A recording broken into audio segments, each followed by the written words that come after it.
Sabi nga sa awit ni Yoyoy Villame, mag-exercise tayo tuwing umaga. Pero paano naman kung wala kang panahon sa umaga dahil pumapasok ka sa trabaho? Hindi na po problema yan. Meron na pong exercise na para sa umaga, pwede rin sa gabi. Ito po ang Zumba. Tara, hanapin natin kung saan may Zumba sa umaga at sa gabi.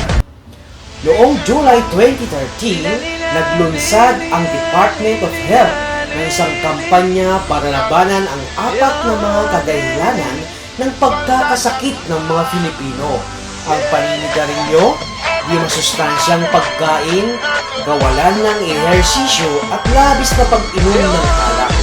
Karamihan sa mga namumuno sa Department of Health ay nagturo ng Zumba sa isang universidad sa Evidence yung changes sa ating puso cardiovascular system, it starts between the ages of 2 years and 13 years. This will actually motivate the young people that it's easy, it's not expensive, and it's infectious.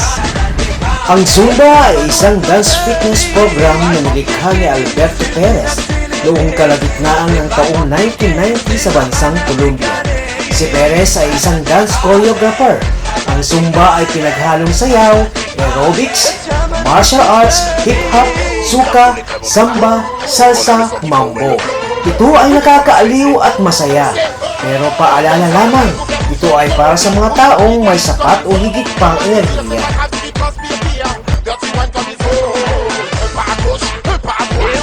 Ayon sa Zumba Fitness na siyang nagbibigay ng lisensya sa mga Zumba dance instructors, ang Zumba ay sinasayaw sa haba ng 1 oras.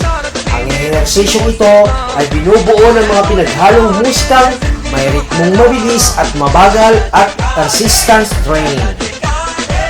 Sa kasalukuyan, mayroon ng 15 milyong tao ang sumasali sa Zumba kada linggo.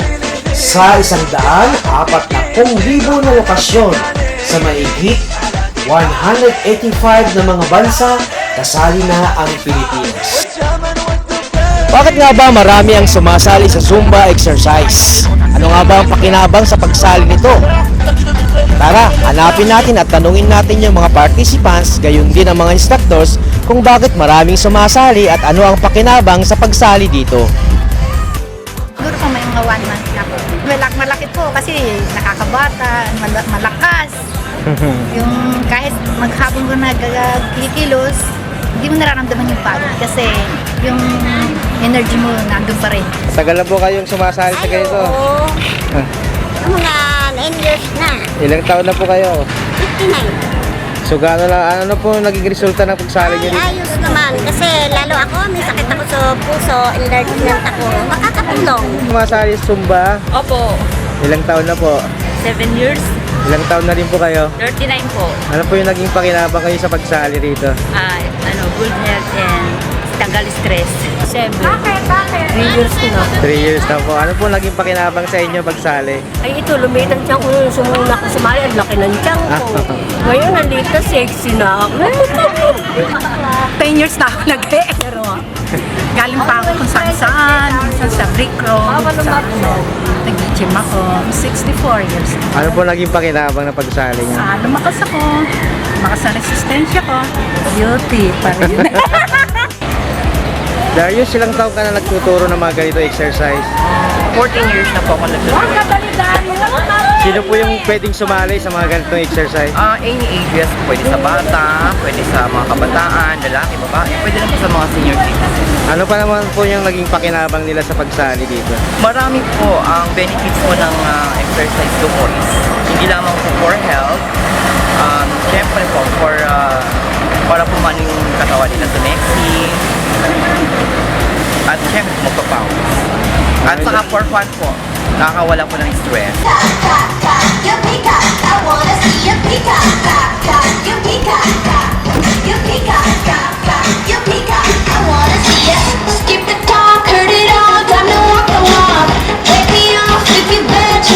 Ito ang Marikina Sports Center. Bukod sa mga nagja-jogging sa oval, naglalaro ng basketball at naglalaro ng volleyball, may isa pang sport na ginaganap dito. Ito ay ang Zumba exercise. Tara, silipin natin kung ano ang ginagawa sa Zumba.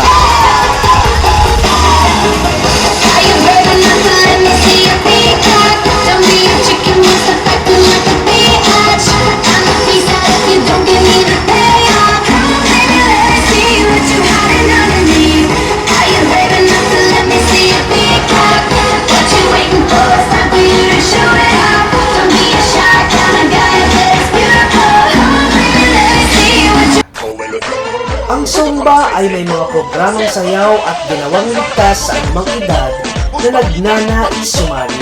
May programang sayaw na nilayon para sa mga may edad na upang sila ay tulungang lumakas, pag-usay ng kanilang kilos at tindig at para makapaglibang at magkaroon ng mga bagong kaibigan.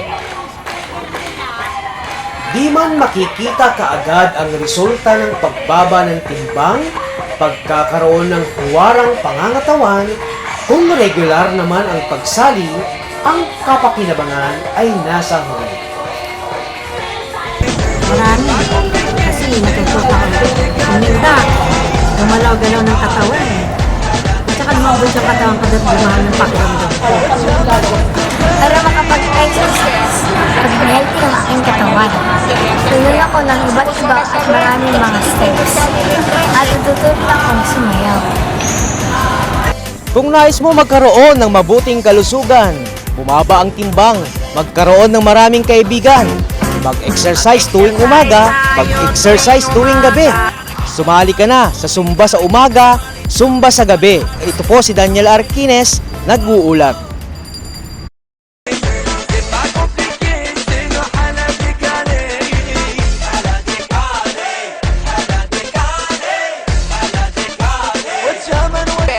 That's fair.